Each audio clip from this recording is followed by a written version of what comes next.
Good morning, dear friends. In the last class, I was about to start this essay that is on the knocking at the gate in Macbeth by Thomas D. Quincy, which was published in the year 1823. So I had given introduction for 5 to 10 minutes probably. So it is for those who have missed it. Let me repeat. Thomas D. Quincy is one of the chief important essayists and writer of the Romantic era, and his works primarily is particularly one particular work that is Confessions of an English Opium Eater, which was published in 1821. Confessions of an English Opium Eater, which was published in 1821, created a new kind of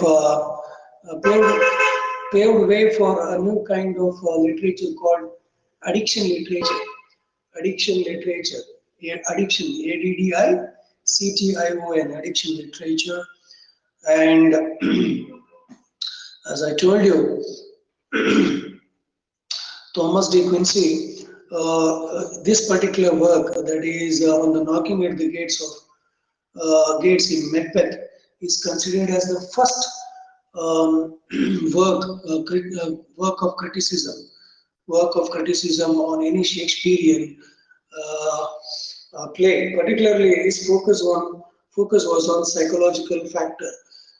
First, for psychological article on a psychological element in the play Macbeth, and this particular article paved way for so many other articles or psychological reading or psychological study of the play Macbeth.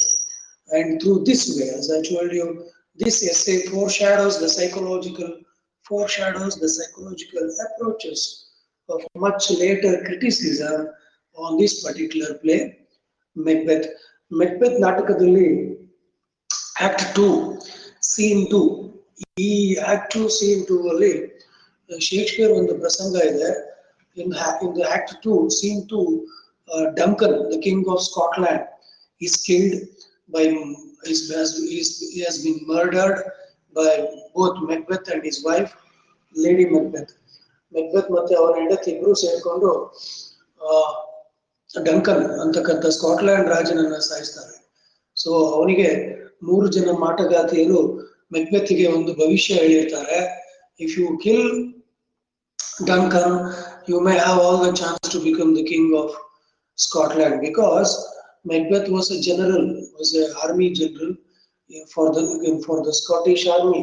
Scottish army ಸ್ಕಾಟ್ಲೆಂಡಿನ Duncan ಸಾಮ್ರಾಜ್ಯದಲ್ಲಿ ಅವನ ಆರ್ಮಿಗೆ ಒಬ್ಬ ಸೇನಾಧಿಪತಿ ಆಗಿರ್ತಾನೆ. ಯಾರು? ಮೆಕ್ಬೆತ್.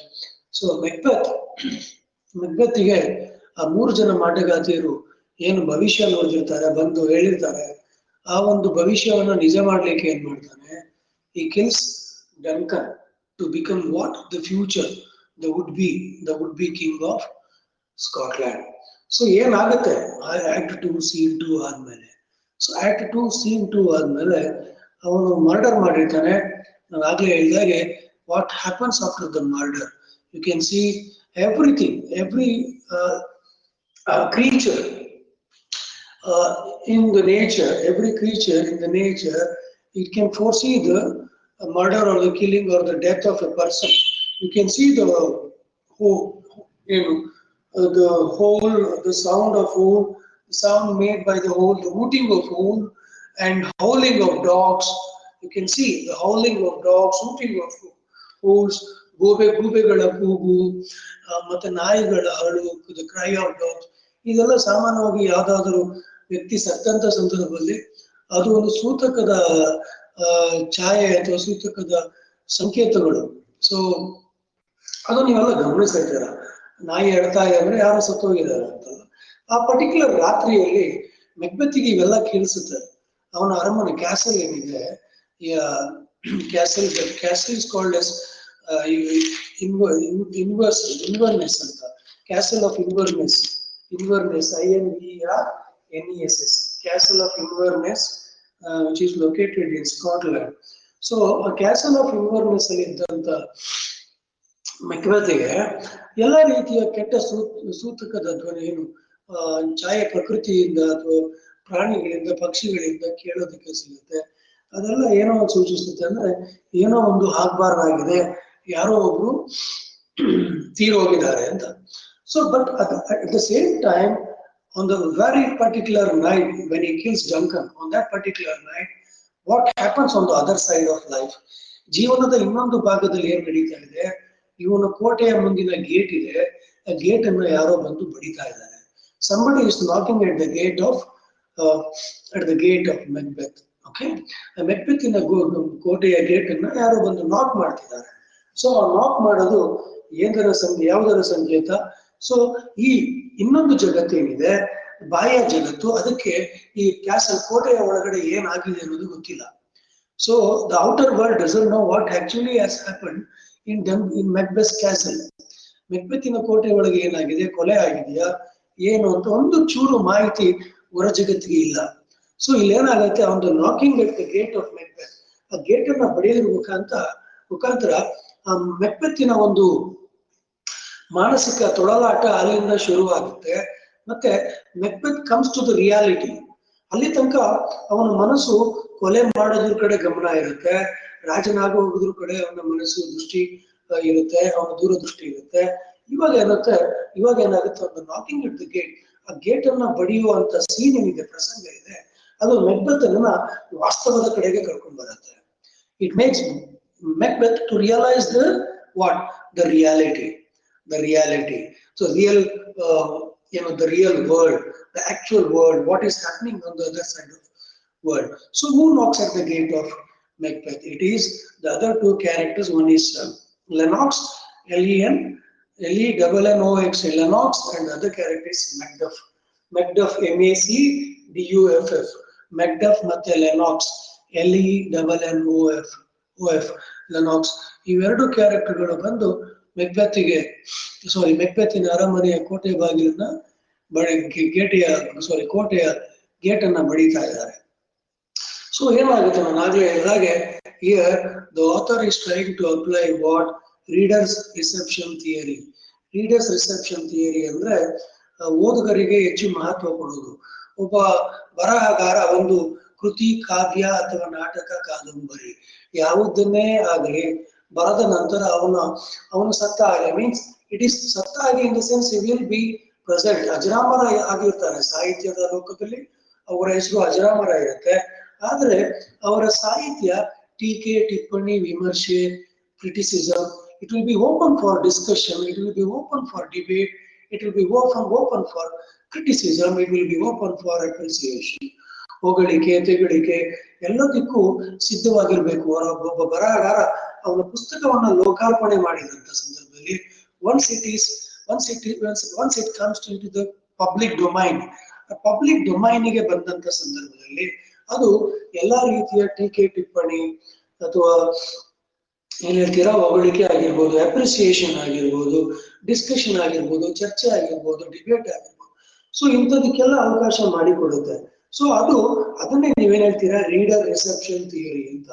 ಅಂದ್ರೆ ಒಬ್ಬ ಓದುಗ ಯಾವ ರೀತಿ ಒಂದು ಪುಸ್ತಕವನ್ನ, ಒಂದು ಕಾದಂಬರಿಯನ್ನ, ಒಂದು ನಾಟಕವನ್ನು, ಒಂದು ಕಾವ್ಯವನ್ನ ಅವನಿಗೆ ಹೇಗೆ ತೋಚುತ್ತೋ, ಅವನಿಗೆ ಯಾವ ಸಿದ್ಧಾಂತ ಇಷ್ಟ ಆಗುತ್ತೋ, ಅವನ ಜೀವನ ಶೈಲಿ ಹೇಗಿರುತ್ತೋ, ಅವನ ಅನುಭವ ಹೇಗಿರುತ್ತೋ ಅದರ ಪ್ರಕಾರನೇ ನೋಡ್ತಾನೆ. ಅವನಿಗೆ ಹೇಗೆ ರುಚಿಸುತ್ತೋ, ಒಂದು ಊಟ ಒಬ್ಬರಿಗೆ ಒಂದು ಮದುವೆ ಮನೆಯ ಊಟ ಕೆಲವರಿಗೆ ಇಷ್ಟ ಆಗ್ಬೋದು, ಕೆಲವರಿಗೆ ಇಷ್ಟ ಆಗಲ್ಲ. ಕೆಲವರಿಗೆ ಸ್ವೀಟ್ ಇಷ್ಟ ಆಗ್ಬೋದು, ಕೆಲವರಿಗೆ ಇನ್ನೇನು ಖಾರದ ಪದಾರ್ಥ ಇಷ್ಟ ಆಗುತ್ತೆ. ಸೊ ಪ್ರತಿಯೊಬ್ಬರಿಗೂ ನೀವು ತೃಪ್ತಿ ಪಡಿಸ್ಲಿಕ್ಕಾಗಲ್ಲ.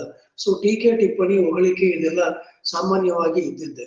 So what I mean to say is readers reception theory ಅಂದ್ರೆ ಓದುಗನು ಸ್ವೀಕರಿಸುವ ಅಥವಾ ಒಂದು ಪುಸ್ತಕ ಅಥವಾ ಒಂದು ಕ್ರಿಯಾಶೀಲ ಅಥವಾ ಒಂದು ಸೃಜನಶೀಲ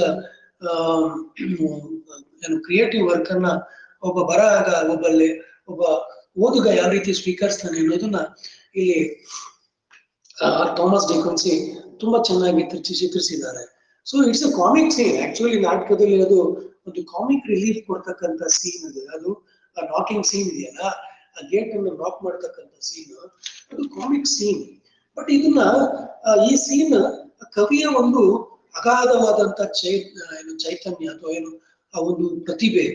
ಶೇಕ್ಸ್ಪಿಯರ್ ಒಬ್ಬ ಅದ್ಭುತ ನಾಟಕಕಾರ, ನಿಮಗೆಲ್ಲ ಗೊತ್ತಿದ್ದ ಹಾಗೆ. Is the greatest dramatist world literature has ever seen. ಇಡೀ ಜಗತ್ತೇ ನಾಟಕ ರಂಗ ಅಲ್ಲ, ಜನರೇ ಪಾತ್ರಧಾರಿಗಳು, ಜೀವನವೇ ನಾಟಕ ರಂಗ ಅಂತೆಲ್ಲ ಹೇಳ್ತಾರೆ ಯಾರು?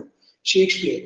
ಅದ್ಭುತವಾದಂತಹ ನಾಟಕಕಾರರಾದಂತಹ ಶೇಕ್ಸ್ಪಿಯರ್ ಅವರ ಒಂದು ಕಲ್ಪನೆ ನೋಡಿ, ಒಂದು ಭಯಾನಕ ದೃಶ್ಯಾವಳಿ ಅಥವಾ ಘಟನೆ ನಡೆಯುತ್ತೆ, ಅದರ ನಂತರ ಒಂದು ಸೀಕ್ವೆಲ್, ಒಂದು ಸಿಚುವೇಶನ್ ಇರುತ್ತೆ, ಯಾರೋ ಬಂದು ಗೇಟ್ ಅನ್ನ ಬಡಿತಾರೆ.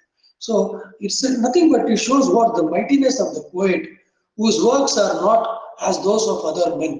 ಬೇರೆ ನಾಟಕಕಾರರ ರೀತಿಯ ಒಂದು ಬೇರೆ ನಾಟಕಕಾರರ ರೀತಿಯ ಒಂದು ಕೆಲಸ ಅಥವಾ ಬೇರೆ ಬರಹಗಾರ ರೀತಿಯ ಬರಹಗಾರರಾಗಿರ್ಲಿಲ್ಲ ಶೇಕ್ಸ್ಪಿಯರ್. ಇದೊಂದು ಅದ್ಭುತ ಪರಿಕಲ್ಪನೆ.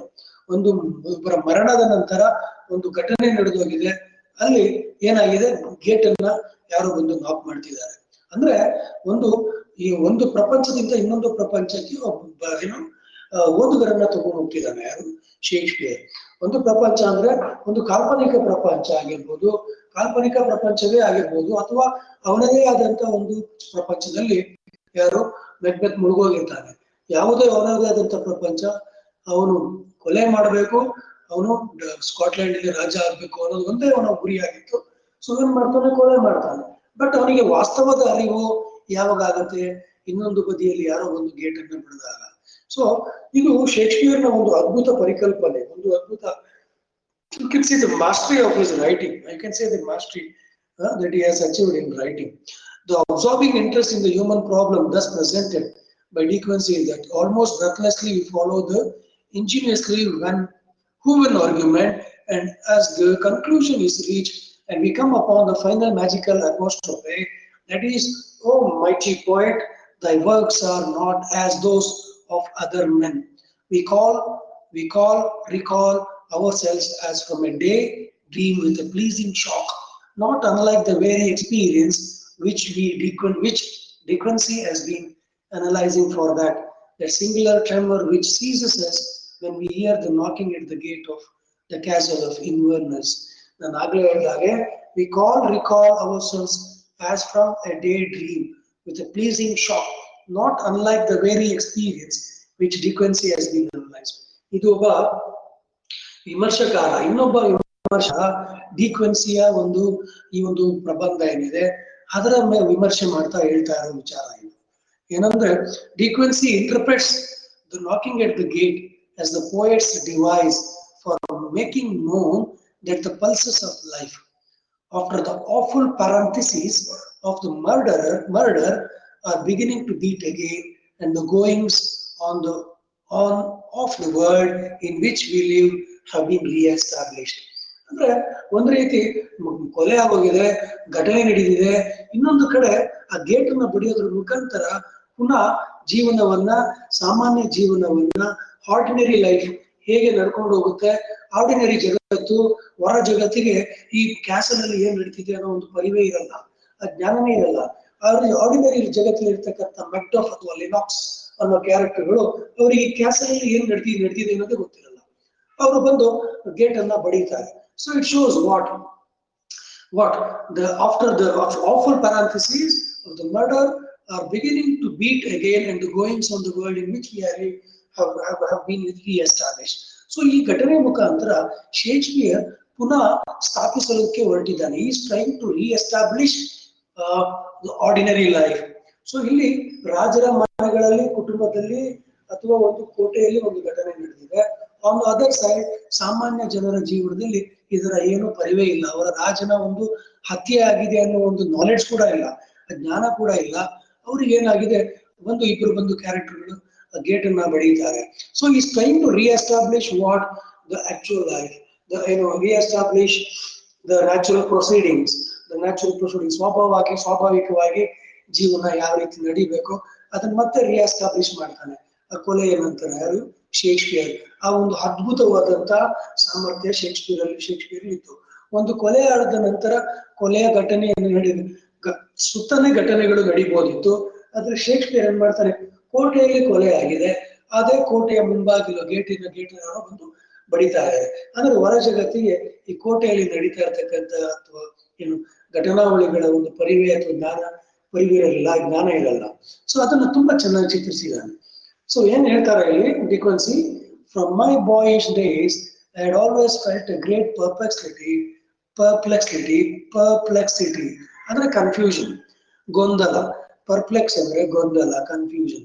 From my boyish days I had always felt a great perplexity on one point in Macbeth. ಒಂದು ವಿಚಾರ ಮೆಕ್ಬೆತ್ತಿನಲ್ಲಿ ಇರ್ತಕ್ಕಂಥ ನಾಟಕದ ಒಂದು ವಿಚಾರ ನಾನು ಹುಡುಗನಾಗಿದ್ದಾಗಿಂದಲೂ ಕೂಡ ತುಂಬಾ ನನಗೆ ಗೊಂದಲವನ್ನು ಉಂಟು ಮಾಡ್ತಿತ್ತು, ತಲೆಗೆ ಕೊರಿತಾ ಇತ್ತು ಅಂತ ಹೇಳ್ತಾರೆ. It was this, the knocking at the gate which succeeds the murder of Duncan produced to my feelings an effect for which I never could account. The effect was that it reflected back upon the murder a peculiar awfulness and a depth of solemnity. Solemnity means being deeply serious. ತುಂಬಾ serious ಆಗಿ ಇರ್ತಕ್ಕಂಥದ್ದು. The effect was that it reflected back upon the murder, a peculiar awfulness and the depth of solemnity. Yet, however, obstinately means stubbornly adhering to an opinion. ಯಾವುದೋ ಒಂದು ನಿರ್ಧಾರಕ್ಕೆ, ಯಾವುದೋ ಒಂದು ತೀರ್ಮಾನಕ್ಕೆ ಗಟ್ಟಿಯಾಗಿ ಅಂಟಿಕೊಳ್ಳೋದು, obstinately. To stick to something stubborn, to be stubborn with a particular point of view. Okay. Yet, however, stubbornly or to obstinately, I endeavored with my understanding comprehend this. For many years, I never could see why it should be produce such an effect. ಇವ್ರು ಯಾವಾಗ್ಲೂ Thomas ಡಿಕನ್ಸ್ಗೆ ಚಿಕ್ಕದಿಂದ ಅದೊಂದು ಕುತೂಹಲ ಇರುತ್ತೆ, ಯಾಕೆ Shakespeare ಇಷ್ಟೊಂದು ಅದ್ಭುತ ಪ್ರಾವೀಣ್ಯತೆ ಹೊಂದಿದ್ದ. So ಈ never imagine what kind of effect that it could produce, ಯಾವ ರೀತಿಯ ಪರಿಣಾಮವನ್ನ ಈ ಒಂದು ಪರ್ಟಿಕ್ಯುಲರ್ ನಾಕಿಂಗ್ ಸೀನ್ ಇದೆ, ಗೇಟ್ ಅನ್ನ ನಾಕ್ ಮಾಡೋದು ಬೀರುತ್ತೆ ಅನ್ನೋದನ್ನ ಅವರಿಗೆ ಚಿಕ್ಕದ್ರಲ್ಲಿ ಅವರಿಗೆ ಅರ್ಥ ಆಗಿರ್ಲಿಲ್ಲ. ಬಟ್ ಅವರು ಅದನ್ನ ಪುನಃ ಮತ್ತೆ ಓದಿದಾಗ ಅವರಿಗೆ ಹಲವಾರು ವಿಷಯಗಳು ತಿಳಿಯುತ್ತದೆ. ಏನಂತ ಶೇಕ್ಸ್ಪಿಯರ್ನ ಪ್ರಾವೀಣ್ಯತೆ ಅಥವಾ ಅವರಿಗೆ ಇರ್ತಕ್ಕಂಥ ಒಬ್ಬ ಡ್ರಾಮಾಟಿಸ್ಟ್, ಒಬ್ಬ ಅದ್ಭುತ ಡ್ರಾಮಾಟಿಸ್ಟಿನ ಪ್ರೌಢಿಮೆ, ನಾಟಕಕಾರನ ಪ್ರೌಢಿಮೆ, ಅದ್ಭುತ ನಾಟಕಕಾರನ ಪ್ರೌಢಿಮೆ, ಮಚೂರಿಟಿ ಎದ್ದು ಕಾಣುತ್ತೆ. Murder in ordinary cases where the sympathy is only directed to the case of the murdered person is an incident of coarse and vulgar horror, and for this reason that it flings the interest exclusively upon the natural but ignoble instinct by which we cling to life, an instinct which has been indispensable to the principal law of self-preservation, is the same kind amongst all the living creatures. So ಏನ್ ಹೇಳೋದಕ್ಕೆ ಕೊಟ್ಟಿದ್ದಾರೆ ಅಂದ್ರೆ ಈ paragraph ಅಲ್ಲಿ ಸಾಮಾನ್ಯವಾಗಿ ನಮ್ಮ ದಿನನಿತ್ಯದ ಸಾಮಾನ್ಯ ಜೀವನ, ನಮ್ಮ ನಿಮ್ಮಂತವರ ಜೀವನ, forget about the life of great people, ದೊಡ್ಡ ವ್ಯಕ್ತಿಗಳ ಜೀವನಕ್ಕಿಂತ ಸಾಮಾನ್ಯ ಜನರ ಜೀವನದಲ್ಲಿ ಒಂದು ಮರ್ಡರ್, ಒಂದು ಕೊಲೆ ಆಗೋದ್ರೆ ಸಾಮಾನ್ಯವಾಗಿ ಕೊಲೆಯಾದಂತ ವ್ಯಕ್ತಿಗಳ ಕಡೆಗೆ ನಮ್ಮ ಅನುಕಂಪ, ಸಿಂಪತಿ ಮತ್ತೆ ಏನು ಅಫೆಕ್ಷನ್, ಮಮತೆ, ದಯೆ, ಮರ್ಸಿ ಅನ್ನೋದು ಇರುತ್ತೆ. Okay, but you should not forget that Shakespeare is playing the role of a dramatist. ಇಲ್ಲಿ ಅನುಕಂಪ, ಪ್ರೀತಿ, ಮಮತೆ ಅಥವಾ ಏನ್ ಹೇಳ್ತೀರಾ, ಒಂದು ರೀತಿಯ ಮರ್ಸಿ, ಒಂದು ರೀತಿಯ ಏನು ಫರ್ಗಿವಿಂಗ್ ಆಟಿಟ್ಯೂಡ್. ಶೇಕ್ಸ್ಪಿಯರ್ ಇಲ್ಲಿ ಮೆಕ್ಬೆತ್ ಕಡೆಗೆ ಹೆಚ್ಚು ಜನರ ಓದುಗರ ಅಥವಾ ನಾಟಕ ನೋಡ್ತಕ್ಕಂಥ ಅಭಿಮಾನಿಗಳು, ಶ್ರೋತೃಗಳೇನಿದ್ದಾರೆ ಅವರ ಒಂದು ಏನು ಅನುಕಂಪ ಮೆಕ್ಬೆತ್ ಕಡೆಗೆ ಶಿಫ್ಟ್ ಆಗುತ್ತೆ. Because Macbeth was not an ordinary man. ಒಬ್ಬ ಆರ್ಡಿನರಿ ಕ್ಯಾರೆಕ್ಟರ್ಸ್ ಹತ್ರ ನಿಮಗೆ ಅನುಕಂಪ, ಆರ್ಡಿನರಿ ಲೈಫ್ ಅಲ್ಲಿ ನಮ್ಮ ದಿನನಿತ್ಯದ ಸಾಮಾನ್ಯ ಜನರ ಬದುಕಲ್ಲಿ ಯಾವ್ದಾದ್ರು ಒಂದು ಕೊಲೆ ನಡೆದಂತ ವ್ಯಕ್ತಿಯ ಕಡೆ, ಕೊಲೆ ಆದಂತ ವ್ಯಕ್ತಿಯ ಮೇಲೆ ಅನುಕಂಪ ಇರುತ್ತೆ.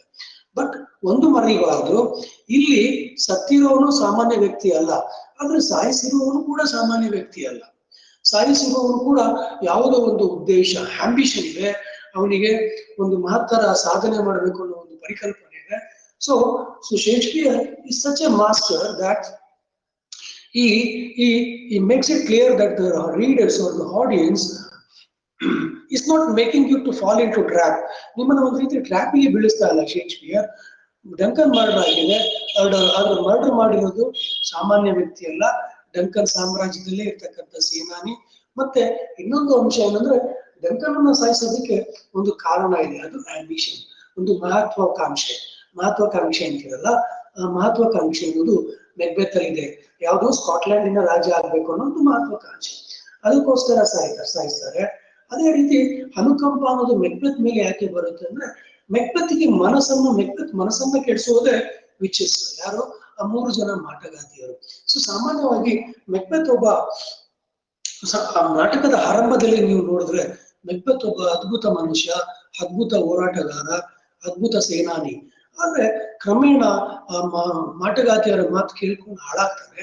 ಜೊತೆಗೆ ಅವನ ಹೆಂಡತಿಯ ಒಂದು ಟೆಂಪ್ಟೇಷನ್ ಏನಿದೆ, ಅವಳ ಒಂದು ಉತ್ತೇಜನ, ಪ್ರೊವೋಕಿಂಗ್ ಏನಿದೆ, ಪ್ರೊವೊಕೇಶನ್ ಏನಿದೆ, ಅದಕ್ಕೆ she has a provocating character. ಅವಳು ಆಕ್ಚುಲಿ ಅವನ ಹೆಂಡತಿ ಪ್ರೊವೋಕ್ ಮಾಡ್ತಾಳೆ, because she also wants to be the queen of Scotland. So ಆ ಉದ್ದೇಶದಿಂದ ಕೊಲೆ ಮಾಡ್ತಾನೆ. ಸೊ ವಾಟ್ ಹ್ಯಾಪನ್ಸ್ ಹಿಯರ್, ಸಾಮಾನ್ಯವಾಗಿ ನಮ್ಮಂತ ಸಾಮಾನ್ಯ ಜನರ ಜೀವನದಲ್ಲಿ ವ್ಯಕ್ತಿ ಸತ್ತ ನಂತರ ಆ ಸತ್ತ ವ್ಯಕ್ತಿಯ ಕಡೆಗೆ ನಮ್ಮ ಅನುಕಂಪ ಅನ್ನೋದು ಇರೋದು ಸಾಮಾನ್ಯ. Because we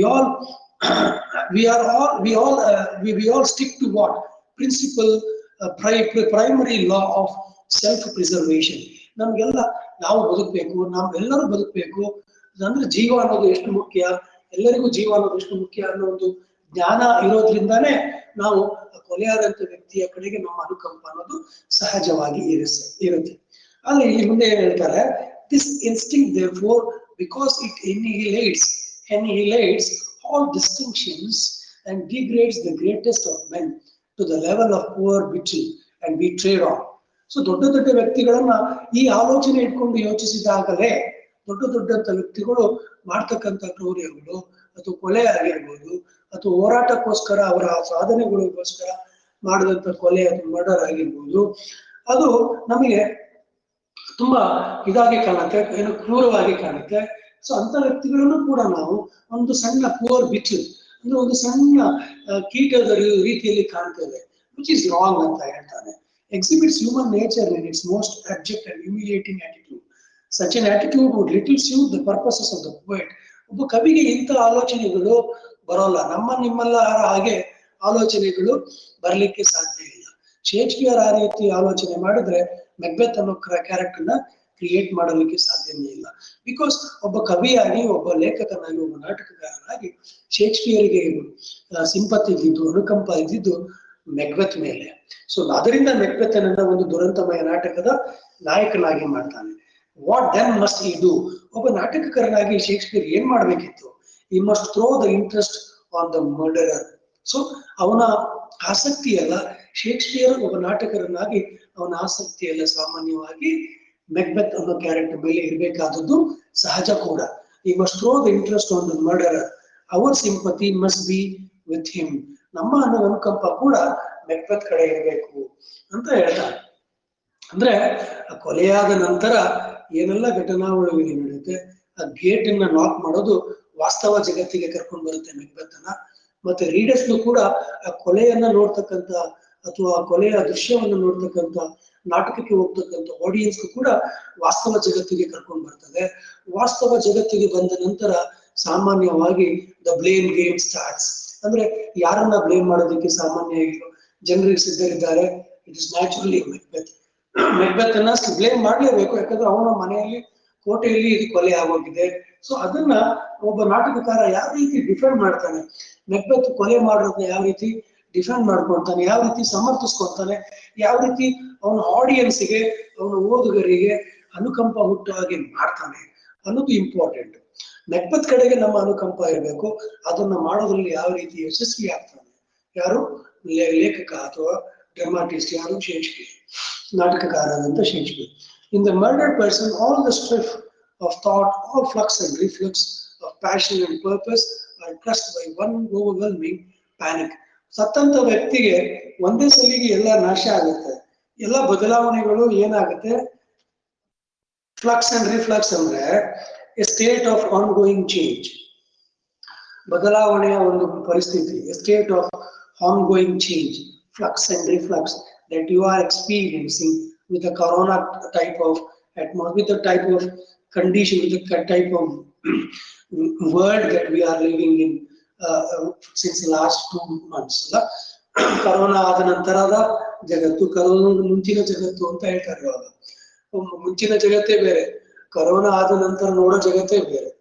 That is what the scientists are saying. So chronologically before Christ ಅಂತ ಇರ್ತಾ ಇದ್ರು, after Christ ಅಂತ ಇರ್ತಾ ಇದ್ರು. ಇವಾಗ ಬಿಫೋರ್ ಕರೋನಾ, ಆಫ್ಟರ್ ಕರೋನಾ ಅಂತ ಜಗತ್ತನ್ನು ನೋಡ್ಬೇಕಾದಂತ ಪರಿಸ್ಥಿತಿ ಬಂದಿದೆ. So flux and reflux, a state of ongoing change. So ಇಲ್ಲೇನಾಗುತ್ತೆ, ನಾನಾಗೆ ಹೇಳಿದಾಗೆ ಒಬ್ಬ ನಾಟಕಕಾರ ತುಂಬಾ ಚೆನ್ನಾಗಿ ಇದನ್ನ ನಿಭಾಯಿಸ್ತಾರೆ. ಮತ್ತೆ ಇಲ್ಲಿ ಕೊಲೆಯಾಗಿರ್ತಕ್ಕಂಥ ವ್ಯಕ್ತಿ ಅವನು ಅಲ್ಲಿಗೆ ಅವನ ನಾಶ ಆಗುತ್ತೆ, ಅಂತ್ಯ ಆಗುತ್ತೆ. Okay, the fear of instant death smites him with its petrific mace. Petrific mace ಅಂದ್ರೆ ಸ್ಟೋನಿ ಕ್ಲಬ್, ಒಂದು ಕಲ್ಲಿನ ಒಂದು ಕ್ಲಬ್, ಅಂದ್ರೆ ಒಂದು ರೀತಿಯ ಮರದ ಇಟ್ಟಿಗೆಯಿಂದ ಹೊಡೆದ, ಸಾರಿ ಕಲ್ಲಿನ ಒಂದು ದೊಣ್ಣೆಯಿಂದ ಹೊಡೆದ ಹಾಗೆ ಅಂತ. Okay, instant death smites him with its petrific maze, but in the murder, such a murderer as a poet will condense to there must be raging some great storm of passion, jealousy, ambition, vengeance, hatred, which will create hell within him, and into this hell we have to look. So ಕೊಲೆ ಮಾಡಿದಂತ ವ್ಯಕ್ತಿಯಲ್ಲೂ ಕೂಡ ಅವನ ಮನಸ್ಸಿನಲ್ಲಿ ಅವನದೇ ಆದಂತ ನರಕವನ್ನ ಸೃಷ್ಟಿ ಮಾಡುತ್ತೆ. ಕೊಲೆಯಾದಂತ ವ್ಯಕ್ತಿ ಪ್ರಶಾಂತವಾಗಿ ಯಾವುದೇ ಇದಿಲ್ಲದೆ ಅಂತ್ಯವನ್ನ ಕಾಣ್ತಾ, ಅವನು ನೆಮ್ಮದಿ ಇರುತ್ತೆ, ಅವನು ದೇಹ ತ್ಯಾಗ ಆಗುತ್ತೆ, ಆತ್ಮ ದೇಹದಿಂದ ತ್ಯಾಗ ತ್ಯಜಿಸಿ ಬೇರೆ ಕಡೆ ಹೊರಟೋಗುತ್ತೆ, ಅವನ ಒಂದು ಅಂತ್ಯ ಅಲ್ಲಿಗೆ ಆಗುತ್ತೆ. ಅವನು ರೆಸ್ಟ್ ಇನ್ ಪೀಸ್ ಅಂತಿರಲ್ಲ, ಅವನು ಪ್ರಶಾಂತವಾಗಿ ಅವನ ಅಂತ್ಯವನ್ನು ಕಾಣ್ತಾನೆ. ಆದ್ರೆ ತದನಂತರ ಕೊಲೆ ಮಾಡಿದ ವ್ಯಕ್ತಿಯ ಜೀವನದಲ್ಲಿ ಏನಾಗುತ್ತೆ, ಅವನು ನಿಜವಾದ ನರಕದ ಅನುಭವ ಅವನಿಗೆ ಆಗೋದಿಕ್ಕೆ ಶುರು ಆಗುತ್ತೆ. ನಾನು ನಿನ್ನೆ ಹೇಳೋದಿಕ್ಕೆ ಹೊರಟಿದ್ದೆ, ಕ್ರೈಮ್ ಅಂಡ್ ಪನಿಷ್ಮೆಂಟ್ ಅಂತ ಫಾದರ್ ದೋಸ್ತೋವ್ಸ್ಕಿ ರಷ್ಯನ್ ನಾವೆಲ್ ಬರೆದಿದ್ದಾರೆ. ಕ್ರೈಮ್ ಅಂಡ್ ಪನಿಷ್ಮೆಂಟ್ ಅಂತ, ಒಂದು ಕ್ರೈಮ್, ಒಂದು ಕೊಲೆ ಅಥವಾ ಒಂದು ಯಾವುದೋ ಒಂದು ಕ್ರಿಮಿನಲ್ ಆಕ್ಟಿವಿಟಿ ನೀವು ಭಾಗವಹಿಸ್ತೀರಾ, ಆ ಕ್ರೈಮ್ ಅನ್ನ ಮಾಡಿದಂತ ನೀವು, ಆ ವ್ಯಕ್ತಿ, ನೀವು ಕೊಲೆ ಮಾಡಿದಂತ ವ್ಯಕ್ತಿ ನೆಮ್ಮದಿಯಾಗಿ ಸಾಯ್ತಾನೆ, ಅವನ ಸಾವಿನಿಂದ ಅವನ ಅಂತ್ಯ ಆಗುತ್ತೆ. ಆದ್ರೆ ನಿಜವಾಗಿ ನೀವು ಕೊಲೆ ಮಾಡಿದಂತ ವ್ಯಕ್ತಿ ಏನಿದ್ದಾನೆ, the criminal starts to die from the time he kills that person. So ಅದ್ರಲ್ಲಿ ಕ್ರೈಮ್ ಅಂಡ್ ಪನಿಷ್ಮೆಂಟ್ ಅಲ್ಲಿ ಹೇಳ್ತಾನೆ ಕೂಡ, did I murder that woman? No, I murdered my principle ಅಂತ. ಅಂದ್ರೆ ನಾನು ಹೆಣ್ಣನ್ನ ಸಾಯಿಸಿದ್ನ? ಇಲ್ಲ, ನಾನು ನನ್ನ ಸಿದ್ಧಾಂತನ ಸಾಯಿಸಿದೆ ಅಂತ. ಒಬ್ಬ ನಿಜವಾದಂತ ಒಳ್ಳೆ ಮನಸ್ಸಿನ ಗಿಲ್ಟ್ ರೀಡರ್ ಅಂದ್ರೆ ತಪ್ಪು ಮನೋಭಾವದ, ತಪ್ಪು ಮಾಡಿದ ಒಂದು ಕಲ್ಪನೆಯವರು ಇರುವ ಅಥವಾ ಆತ್ಮಸಾಕ್ಷಿಗೆ ವಿರುದ್ಧವಾಗಿ ನಡ್ಕೊಂಡಿರ್ತಕ್ಕಂಥ ವ್ಯಕ್ತಿ, ಯಾವುದೇ ವ್ಯಕ್ತಿ ಕೊಲೆ ಮಾಡಿದ ತರುವಾಯ ನೆಮ್ಮದಿಯಾದಂತ ಬದುಕನ್ನು ನಡೆಸಲಿಕ್ಕೆ ಸಾಧ್ಯ ಇಲ್ಲ. It is too difficult to engage themselves in a life, in any life in a proper way.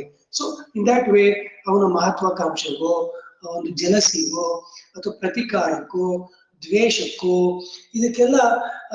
ಇದೆಲ್ಲ ಕಾರಣಗಳಿಂದ ಕೊಲೆ ಮಾಡಿರ್ತಾರೆ. ಆದ್ರೆ they start to feel the real hell, okay, once the crime is committed. Okay, in Macbeth, for sake of gratifying his enormous and feeling faculty of creation, Shakespeare has introduced two murderers, and as usual in his hands they are remarkably discriminate. But though in Macbeth the strife of mind is greater than is in his wife, the tiger spirit not so awake, and his feelings caught chiefly by contagion from her, yet as both were finally involved in the guilt of murder. So ಏನ್ ಹೇಳೋದಕ್ಕೆ ಹೊರಟಿದ್ದಾರೆ ಇಲ್ಲಿ ಅಂದ್ರೆ, ಈ ಮೆಕ್ಬೆತ್ನಲ್ಲಿ ಈ ಪ್ರಸಂಗದಲ್ಲಿ, ಕೊಲೆ ಮಾಡ್ತಕ್ಕಂಥ ಪ್ರಸಂಗದಲ್ಲಿ ಇಬ್ರು ವ್ಯಕ್ತಿಗಳಿರ್ತಾರೆ. ಒಂದು ಕಡೆ ಮೆಕ್ಬೆತ್, ಇನ್ನೊಂದು ಕಡೆ ಅವನ ಹೆಂಡತಿಯಾದಂತ ಲೇಡಿ ಮೆಕ್ಬೆತ್. It's a ಕಂಟೇಜಿಯನ್.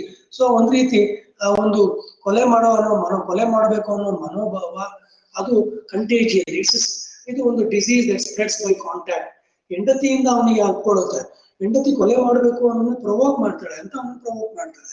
ಆ ಟೈಗರ್ ಸ್ಪಿರಿಟ್ ಅನ್ನೋದು ಅವನಲ್ಲಿ ಇದ್ರೂ ಕೂಡ ಅದು ಆ ಚೈತನ್ಯ ಅಥವಾ ಆ ಉತ್ಸಾಹ ಅನ್ನೋದು ಆ ಮೆಕ್ಬೆತ್ಗೆ ಬರೋದು because of his wife. Okay, yet as both were finally involved in the guilt of murder, the murderer's mind of necessity is finally to be presumed in both. this was to be expressed and on its own account, as well as to make it a more proportionable antagonist to the unoffending nature of their victim, the gracious Duncan, and adequately to expand the deep damnation of his taking off. This was to be expressed with peculiar energy. So ಅದನ್ನ ಯಾವ ರೀತಿ express ಮಾಡ್ತಾನೆ Shakespeare ನಾಟಕದಲ್ಲಿ knocking scene ಇದೆಯಲ್ಲ ಅದ್ರ ಮುಖಾಂತರ express ಮಾಡ್ತಾನೆ. ಅಂದ್ರೆ ಅವನ the deep damnation of Duncan, Duncan ಆತ್ಮದ ಒಂದು ಡ್ಯಾಮಿನೇಷನ್ ಅಂದ್ರೆ ಪರ್ಮನೆಂಟ್ ಆಗಿ ಡ್ಯಾಮ್ ಅಂದ್ರೆ ಬಂಧಿಸಲ್ಪಡೋದು ಡ್ಯಾಮಿನೇಷನ್. ಓಕೆ, ಸೊ ಇಲ್ಲಿ ಏನಾಗುತ್ತೆ, it happens because of the killing ಅಂತ ಹೇಳ್ತಾರೆ. So let us see what we have to see. We have to look here. We have to read in the next paragraph. We were to be made to feel that the human nature, that is the divine nature of love and mercy, spread through the hearts of all creatures and seldom utterly withdrawn from man, was gone, vanished, extinct, and that the fiendish, F-I-E-N-D-I-S-H, fiendish means sinister, evil, or demon-like attitude.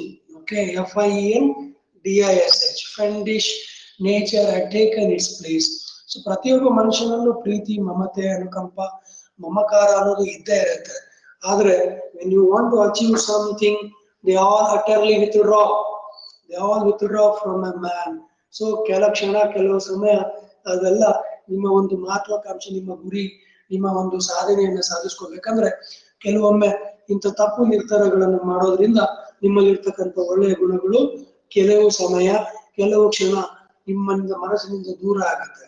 So this is that kind of situation.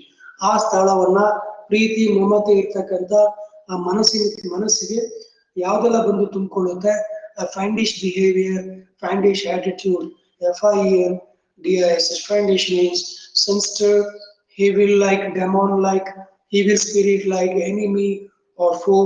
ಇಂಥ ಗುಣಗಳು, ಕೆಟ್ಟ ಗುಣಗಳು, ಶತ್ರು ಮನೋಭಾವ ಅಥವಾ ಏನು ಕೆಟ್ಟ ಗುಣ ಅಥವಾ ಏನು ಇದು ಏನ್ ಹೇಳ್ತೀರಾ ನೀವು ಅದನ್ನ, ಈವಿಲ್ ಸ್ಪಿರಿಟ್ ಅಂದ್ರೆ ಕೆಟ್ಟ ಒಂದು ಆತ್ಮ, ಕೆಟ್ಟ ಚೈತನ್ಯ ಅನ್ನೋದು ಬಂದು ನಿಮ್ಮಲ್ಲಿ ಸೇರ್ಕೊಳ್ಳುತ್ತೆ. Nature had taken its place and is this effect and as this effect is marvelously accomplished in the dialogues and soliloquies of themselves, so it is finally consummated by the expedient under consideration. And it is to this that I now solicit the reader's attention. If the reader has ever witnessed a wife, a daughter, or sister in a fainting fit, he may chance to have observed that the most affecting moment is in such a spectacle is that in which a sigh and a string announce the recommencement of the suspended life. So ಪ್ರತಿಯೊಬ್ಬರು ನಮ್ಮ ಅಕ್ಕಂದಿರಾಗಿರ್ಬೋದು, ಅಣ್ಣಂದಿರಾಗಿರ್ಬೋದು, so ಅಕ್ಕಂದಿರು ತಂಗಿಯರಾಗಿರ್ಬೋದು, so if they reach that suspended life ಅಂದ್ರೆ ಅಂತ ಮನಸ್ಥಿತಿಗೆ reach ಆದಂತ ಸಂದರ್ಭದಲ್ಲಿ ಅವರನ್ನ ನಾವು ನಾರ್ಮಲ್ ಅಂದ್ರೆ ಸಾಮಾನ್ಯ ಜೀವನಕ್ಕೆ, ಸಾಮಾನ್ಯ ಲೈಫಿಗೆ ಅಂದ್ರೆ ನಾರ್ಮಲ್ ಲೈಫಿಗೆ ತಗೊಂಡ್ ಬರ್ಬೇಕು. ಅವರಿಗೆ ವಾಸ್ತವದ ಅರಿವನ್ನ ಮೂಡಿಸ್ಬೇಕು ಅಂತ ಹೇಳ್ತಾನೆ. So in this, if the reader has ever witnessed a wife, daughter or sister in a fainting fit, he may chance to have observed the most affecting moment is in such a spectacle is that in which a sigh and a stirring announce the recommencement of suspended life. Or if the reader has ever been present in a vast metropolis on the day when some great national idol was carried in the funeral pomp to his grave, and chancing to walk near the course through which it passed, has felt powerfully in the silence of desertion of the streets and in the stagnation of ordinary business, the deep interest which at that moment was possessing the heart of man, if all at once he should hear the death-like stillness broken up by the sound of wheels rattling away from the scene and making known the transitory vision was dissolved. ನಾನು ಆಗ್ಲೇ ಹೇಳಿದಾಗೆ ಇದಕ್ಕೆ ಒಂದು ಉದಾಹರಣೆ ಕೂಡ ಕೊಡ್ತಾರೆ ಯಾರು ಲೇಖಕರು. ಏನು ಉದಾಹರಣೆ? ಇಮ್ಯಾಜಿನ್, ಯೋಚಿಸಿ, ನಿಮ್ಮ ದೇಶದಲ್ಲಿ ಯಾವುದೋ ಒಬ್ಬ ಮಹಾನ್ ನಾಯಕ, ಮಹಾನ್ ವ್ಯಕ್ತಿ ಅಂತ್ಯವನ್ನ ಕಾಣ್ತಾನೆ. ಅವನ ದೇಹವನ್ನ ತಕೊಂಡು ಹೋಗ್ತಿರ್ತಾರೆ, ಆ ಒಂದು ಚಾರಿಯಟ್ ಅಲ್ಲಿ ತಗೊಂಡು ಹೋಗ್ತಿರ್ತಾರೆ. ಅವಾಗ ಇಡೀ ದೇಶ ಸ್ತಬ್ಧವಾಗಿರುತ್ತೆ, ಇಡೀ ಬೀದಿಗಳು, ರಸ್ತೆ ಇಕ್ಕಲುಗಳು ಎಲ್ಲ ಮೌನವಾಗಿರುತ್ತೆ. There is stagnation of ordinary business. ಸಾಮಾನ್ಯ ಜೀವನ, ಸಾಮಾನ್ಯ ಬದುಕು ಸ್ಟಾಗ್ನೆಂಟ್ ಆಗಿರುತ್ತೆ. ಅಂತ ಸಂದರ್ಭದಲ್ಲಿ ಎಲ್ಲ ಕಡೆ ಮೋಷನ್ಲೆಸ್ ಆಗಿರುತ್ತೆ, ಅಂದ್ರೆ ಎಲ್ಲ ಸ್ಟಾಗ್ನೆಂಟ್ ಆಗಿ ನಿಂತ್ಕೊಂಡಿರುತ್ತೆ, ಇಮ್ಮೂವಬಲ್ ಆಗಿರುತ್ತೆ.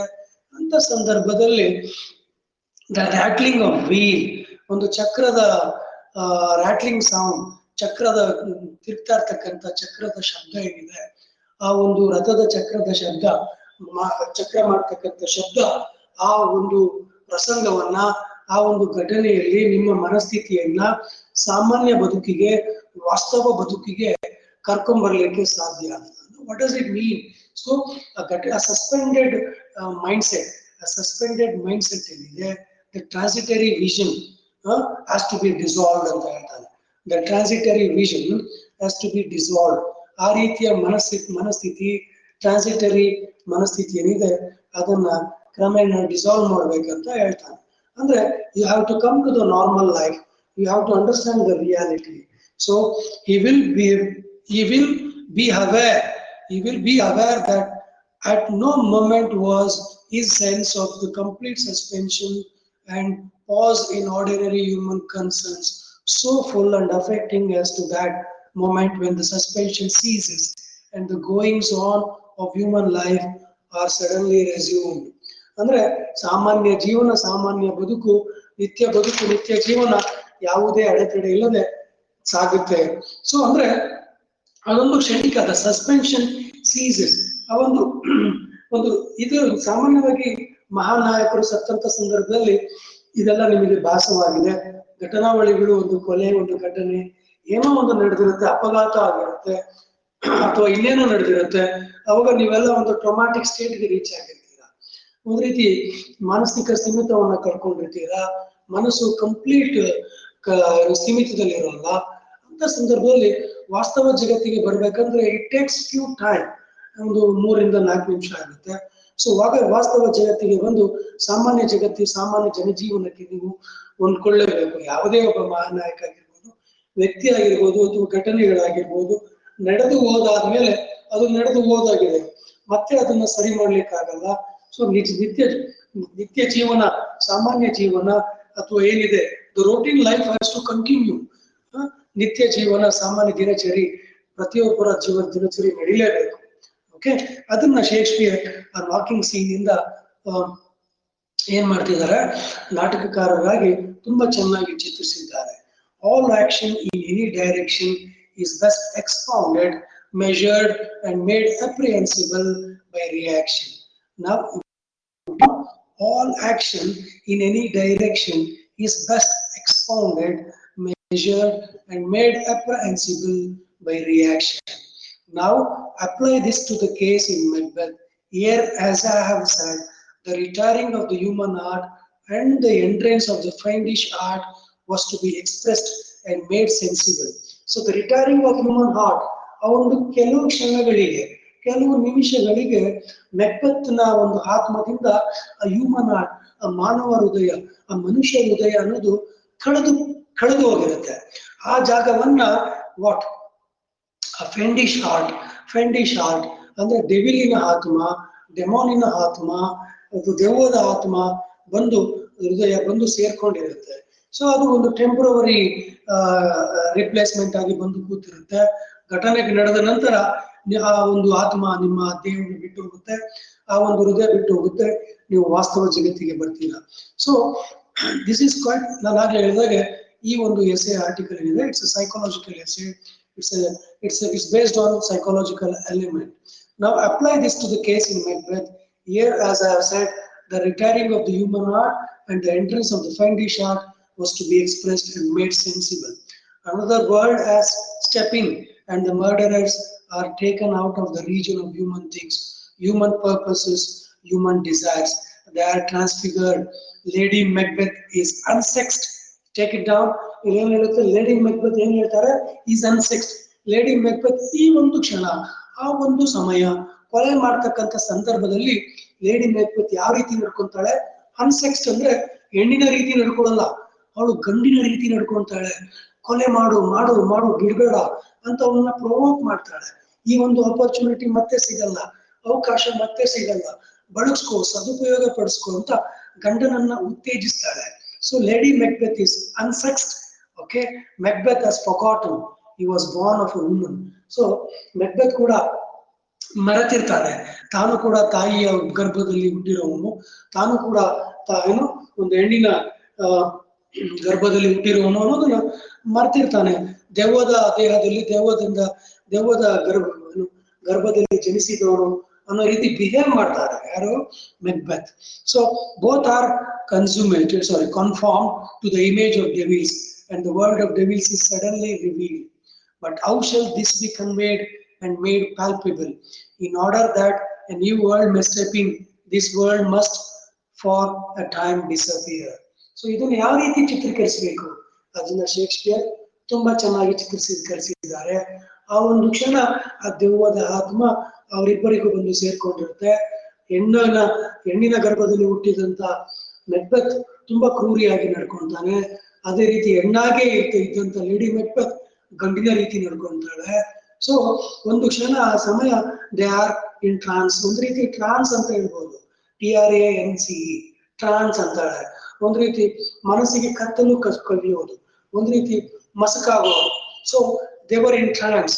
ಸೊ ಅವರನ್ನ ವಾಸ್ತವ ಜಗತ್ತಿಗೆ ಯಾರು ಕರ್ಕೊಂಡ್ ಬರ್ತಾರೆ? ಶೇಕ್ಸ್ಪಿಯರ್ ಕರ್ಕೊಂಡ್ ಬರ್ತಾನೆ. ಯಾವುದ್ರ ಮುಖಾಂತರ? On the knocking at the gate of Macbeth castle, that is Inverness. Inverness ಅನ್ನೋ ಕ್ಯಾಸಲ್ ಇದೆ, ಆ ಗೇಟಿನ ಬಡಿದ ನಂತರ ಆ ಮೆಕ್ಬೆತ್ಗೆ ವಾಸ್ತವ ಜಗತ್ತಿನ ಪರಿಚಯ ಆಗುತ್ತೆ.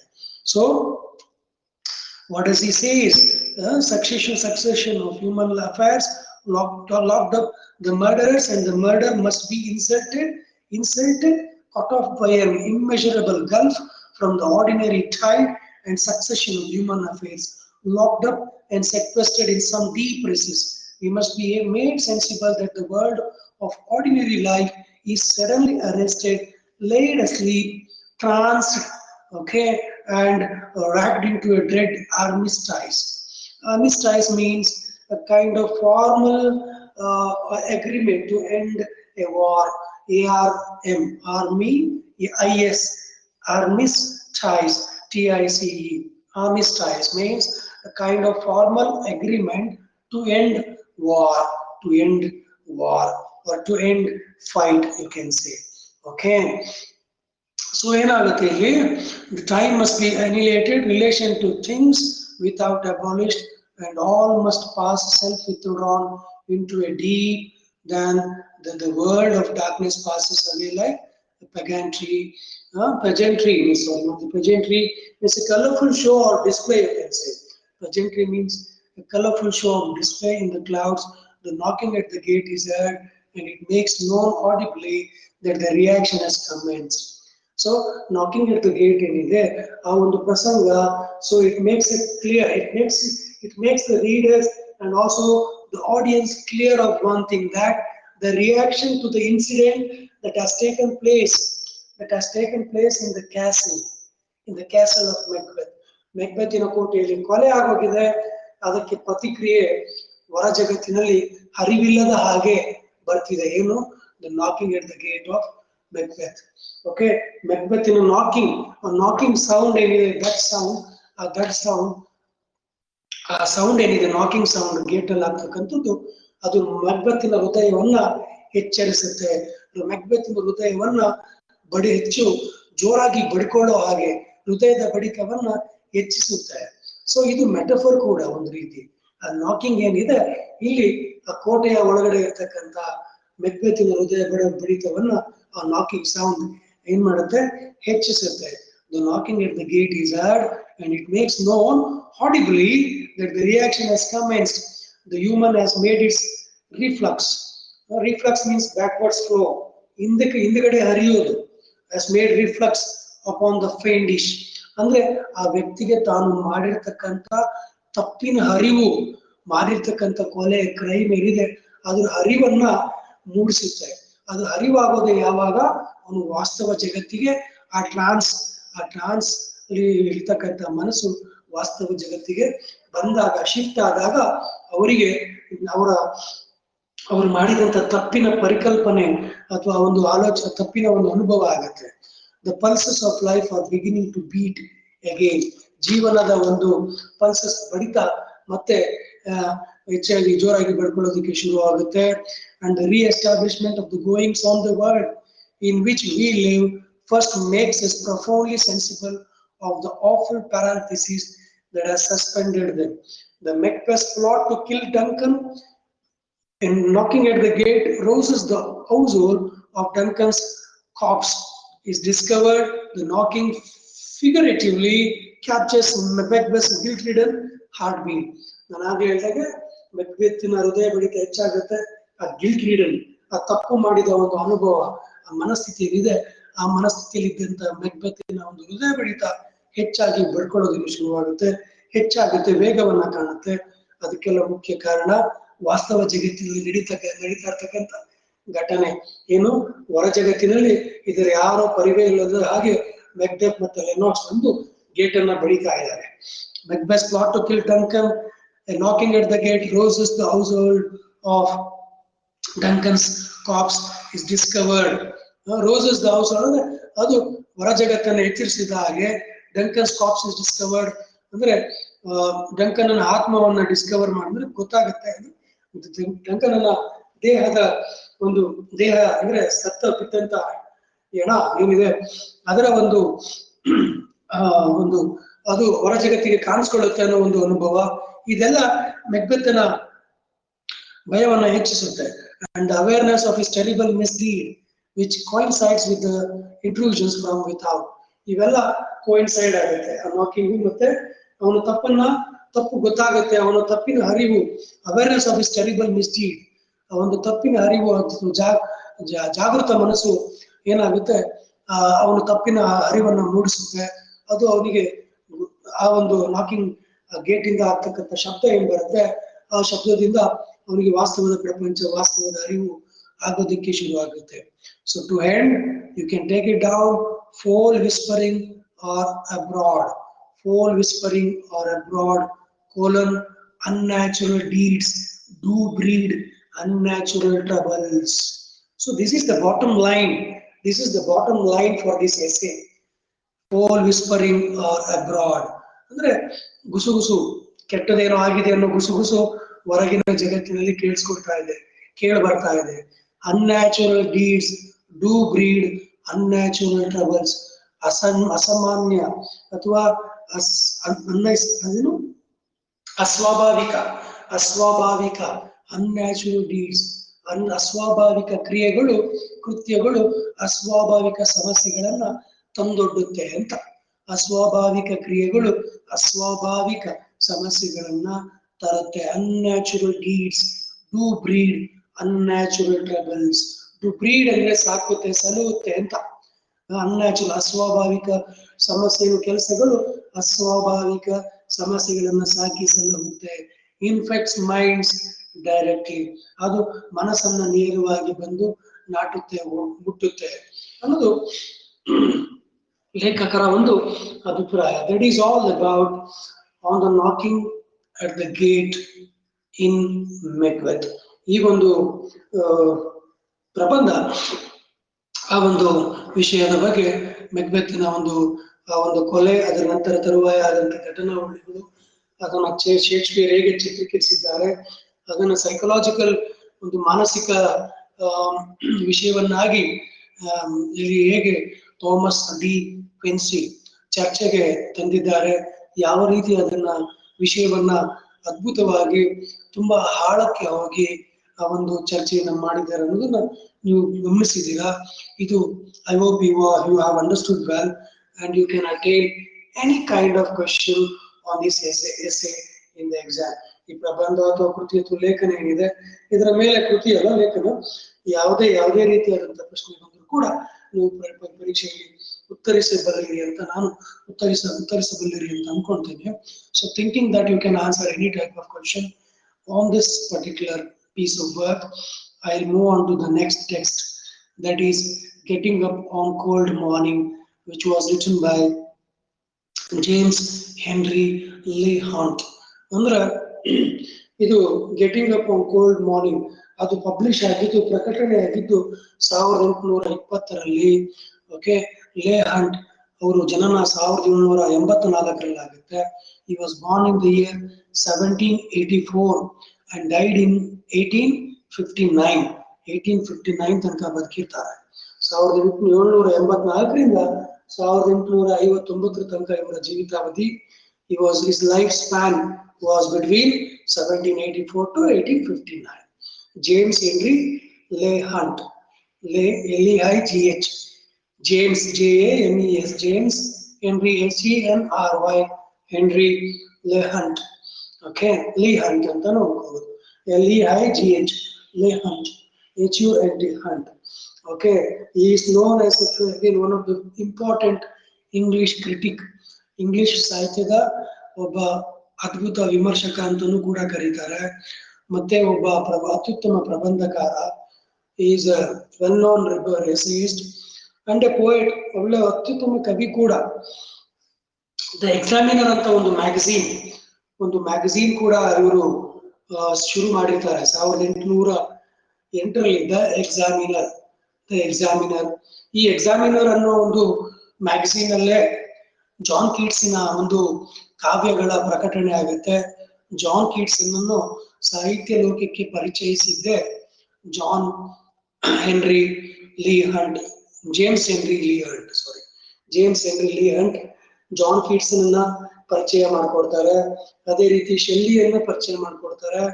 ಅದೇ ರೀತಿ ರಾಬರ್ಟ್ ಬ್ರೌನಿಂಗ್ ಅನ್ನು ಕೂಡ ಪರಿಚಯ ಮಾಡ್ಕೊಡ್ತಾರೆ. ಅದೇ ರೀತಿ ಆಲ್ಫ್ರೆಡ್ ಟೆನ್ನಿಸನ್ ಕೂಡ ಸಾಹಿತ್ಯ ಜಗತ್ತಿಗೆ ಪರಿಚಯವನ್ನ ಮಾಡ್ಕೊಡ್ತಾರೆ. ಸೊ ಹಂಟ್ ಸರ್ಕಲ್ ಅಂತ ಒಂದು ಹಂಟ್ ವೃತ್ತ ಅಂತ ಒಂದು ಸರ್ಕಲ್ ಮಾಡ್ಕೊಂಡಿರ್ತಾರೆ. ಅಂದ್ರೆ ವೃತ್ತ ಅಂದ್ರೆ ಇವರು ಮಾಡ್ಕೊಂಡಿದ್ದಂತ ಒಂದು ಸ್ನೇಹಿತರ ಒಂದು ಬಳಗ ಅಂತ ಏನಂತೀರ ಅದು ಹಂಟ್ ಬಳಗ. ಅಂದ್ರೆ ಹಂಟ್ ಅಂದ್ರೆ ಇವರ ಹೆಸರ ಒಂದು ಏನು ಸರ್ನೇಮ್ ಏನಿದೆ ಹಂಟ್, ಅದನ್ನ ಬಳಸ್ಕೊಂಡು ಒಂದು ಬಳಗವನ್ನ ಕಟ್ಕೊಂಡಿರ್ತಾರೆ. ಅದರಲ್ಲಿ ಚಾರ್ಲ್ಸ್ ಲ್ಯಾಂಬ್ ಮತ್ತೆ ವಿಲಿಯಂ ಹ್ಯಾಸ್ಲಿಟ್ ಇವರೆಲ್ಲ ಇರ್ತಾರೆ. So his reputation as an essayist has been endured. ತುಂಬಾ ಅದ್ಭುತವಾದ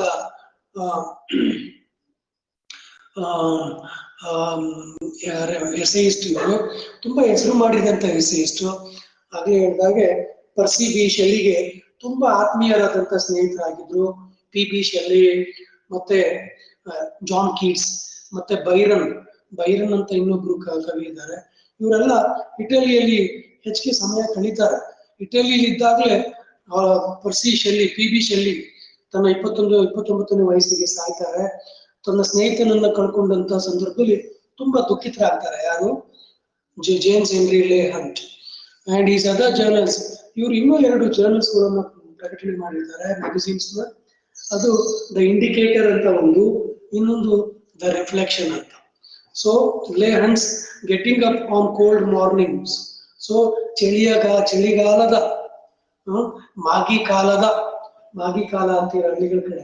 ಚಳಿಗಾಲದ ಒಂದು ಬೆಚ್ಚನೆಯ ಬೆಳಗಿನ ಒಂದು ವಾತಾವರಣದಲ್ಲಿ ಯಾರಿಗೂ ಬೆಳಿಗ್ಗೆ ಬೇಗ ಹೇಳೋದಕ್ಕೆ ಮನ್ಸಾಗ್ಲಿಕ್ಕಿಲ್ಲ. ಅಂತ ಸಂದರ್ಭದಲ್ಲಿ ಏನಾಗುತ್ತೆ ಅನ್ನೋದನ್ನ ತುಂಬಾ ಅದ್ಭುತವಾಗಿ ಚಿತ್ರಿಸಿದ್ದಾರೆ, ತುಂಬಾ ಅದ್ಭುತವಾಗಿ ಪ್ರೆಸೆಂಟ್ ಮಾಡಿದ್ದಾರೆ. ಸಾಮಾನ್ಯವಾಗಿ ಚಳಿಗಾಲದಲ್ಲಿ ಯಾರಿಗೂ ಬೆಳಿಗ್ಗೆ ಬೇಗ ಹೇಳೋದಕ್ಕೆ ಮನ್ಸಾಗಲ್ಲ. ಕಾರಣ ಇಷ್ಟೇ, ನಿಮಗೆ ಆ ಒಂದು ಚಳಿಯ ವಾತಾವರಣ, ಹೊರಗಿನ ವಾತಾವರಣ ನಿಮಗೆ ಮನೆಯ ಒಳಗಿನ ನಿಮ್ಮ ಕೋಣೆಯ ಒಳಗಿನ ನಿಮ್ಮ ಹಾಸಿಗೆ ಮೇಲಿನ ಬೆಚ್ಚನೆಯ ಒಂದು ಹೊದಿಕೆ ಏನಿರುತ್ತೆ, ಆ ವಾರ್ಮ್ ಫೀಲಿಂಗ್, ಏನು ಆ ಬೆಚ್ಚನೆಯ ಒಂದು ಅನುಭವ, ಹಿತ ಅನುಭವ ಏನ್ ಸಿಗ್ತಾ ಇರತ್ತೆ, ಅದು ನಿಮ್ಮ ನಿದ್ರಾ ಒಂದು ಅವಸ್ಥೆಯನ್ನ ಅಥವಾ ನಿಮ್ಮ ನಿದ್ರೆಯನ್ನ ನೀವು ನಿದ್ರೆಯನ್ನ ಹೆಚ್ಚು ಹಚ್ಕೊಳ್ಳೋ ಹಾಗೆ, ಹೆಚ್ಚು ಪ್ರೀತಿಸುವ ಹಾಗೆ ಮಾಡುತ್ತೆ. ಸೊ ಯೂಶುವಲಿ ಚಳಿಗಾಲ ನಮ್ಮ ಭಾರತದಂತ ವಾತಾವರಣದಲ್ಲಿ ಉತ್ತರ ಭಾರತದಲ್ಲಿ ಹೆಚ್ಚು ಚಳಿ ಇರುತ್ತೆ, ದಕ್ಷಿಣ ಭಾರತದಲ್ಲಿ ಕೆಲವು ರಾಜ್ಯಗಳಲ್ಲಿ ಅಂದ್ರೆ ನಮ್ಮ ದಕ್ಷಿಣ ಭಾರತ ರಾಜ್ಯಗಳಲ್ಲಿ ಚಳಿಗಾಲದಲ್ಲಿ ಬಿಟ್ರೆ ಒಂದು 3-4 ತಿಂಗಳು ಚಳಿ ನಿಮಗೆ ಅಷ್ಟು ಅಷ್ಟು ಅನುಭವಕ್ಕೆ ಬರಲಿಕ್ಕಿಲ್ಲ. ಅಷ್ಟು ಚಳಿಗಾಲ ಶುರುವಾಗದೆ ದೀಪಾವಳಿಯಿಂದ ಶಿವರಾತ್ರಿಯಿಂದ ಎಂಡ್ ಆಗುತ್ತೆ, ನಿಮಗೆಲ್ಲ ಅದು ಅನುಭವಕ್ಕೆ ಬಂದಿದೆ.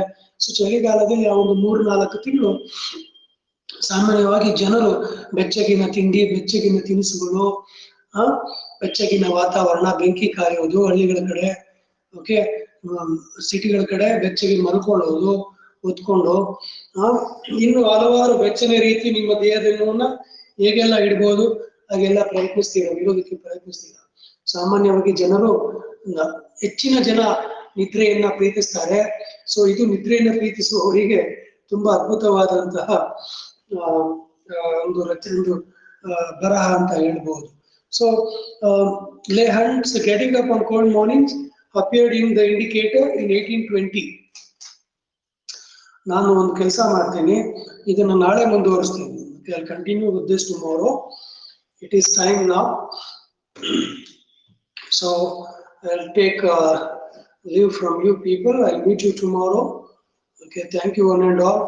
ನಾಳೆ Getting Up on Cold Morning ಈ ಒಂದು ಎಸೆ ಏನಿದೆ, ಜೇಮ್ಸ್ ಹೆನ್ರಿ ಲೀ ಹಂಟರ ಒಂದು ಎಸೆ ಏನಿದೆ ಅದನ್ನು ಮುಂದುವರಿಸುತ್ತಾ ಏನೆಲ್ಲ ವಿಚಾರಗಳಿದೆ ಅದನ್ನು ನೋಡೋಣ. ನಾನು ಇನ್ನು 4 ಪ್ರಬಂಧಗಳು ಎಸೆಗಳನ್ನ ನೋಡಬೇಕು, ಗದ್ಯವನ್ನು ನೋಡಬೇಕು. ಪ್ರೋಸ್ ಅಂತಾನೆ ಹೇಳ್ತಾರೆ. ಎಲ್ಲ ಎಸೆಗಳಲ್ಲ, ಕೆಲವು ಲೇಖನಗಳು ಇದೆ, ಕೆಲವು ಶಾರ್ಟ್ ಸ್ಟೋರೀಸ್ ಕೂಡ ಇದೆ, ಕೆಲವು ಅನುಭವದ ಒಂದು ರೆಕಾರ್ಡ್ಸ್ ಆಫ್ ಎಕ್ಸ್ಪೀರಿಯನ್ಸ್, ಅನುಭವದ ಒಂದು ದಾಖಲಾತಿಗಳು ಕೂಡ ಇದೆ. ಓಕೆ, ಸೊ ಅದೇ ನಿಮಗೆ ಉಳಿದ 4 ಎಸೆಗಳಿದೆ. ಆದಷ್ಟು ಎಲ್ಲ ಕವರ್ ಮಾಡೋದಕ್ಕೆ ಟ್ರೈ ಮಾಡ್ತೀನಿ. ಓಕೆ, ಇನ್ನು 2 ಎಸೆ ಮಾಡಿ, 2-3 ಎಸೆ ಮಾಡಿ 4 ಎಸೆ ಇದೆ. ಆದಷ್ಟು 4 ಎಸೆ ಕವರ್ ಮಾಡಕ್ ಟ್ರೈ ಮಾಡ್ತೀನಿ. ಉಳಿದ 3 ತರಗತಿಗಳಿದೆ ನನಗೆ. 10ನೇ ತಾರೀಕಿದೆ ನಾಳೆ, 11 ಇದೆ, 12 ಇದೆ. ಮತ್ತೆ ನಿಮ್ಗೆ ಜೂಲಿಯಸ್ ಸೀಸರ್ ನಾಟಕ ಕೂಡ ಇದೆ. I try to do Julius Caesar in 2 hours. Okay, don't worry, Julius ಸೀಸರ್ನ ಕೂಡ ಮುಗಿಸ್ಕೊಡ್ತೀನಿ. ನಿಮ್ಮ ಒಂದು ನನಗೆ ಅಲಾಟ್ ಮಾಡಿರ್ತಕ್ಕಂಥ 12 ಗಂಟೆಯಲ್ಲಿ ಜೂಲಿಯಸ್ ಸೀಸರ್ ಕೂಡ ಒಂದು ಮುಗಿಸ್ಕೊಡ್ತೀನಿ. ನಿಮ್ಮ ಸಿಲೆಬಸ್ ಇರೋ ಒಂದು ಟೆಕ್ಸ್ಟ್ ಅದು ನಾಟಕ, ಶೇಕ್ಸ್ಪಿಯರ್ ಅವರು ಬರೆದಿರೋದು. So for time being I take leave from you. Thank you one and all. All the best for today. Do well and attend the remaining classes. Thank you one and all.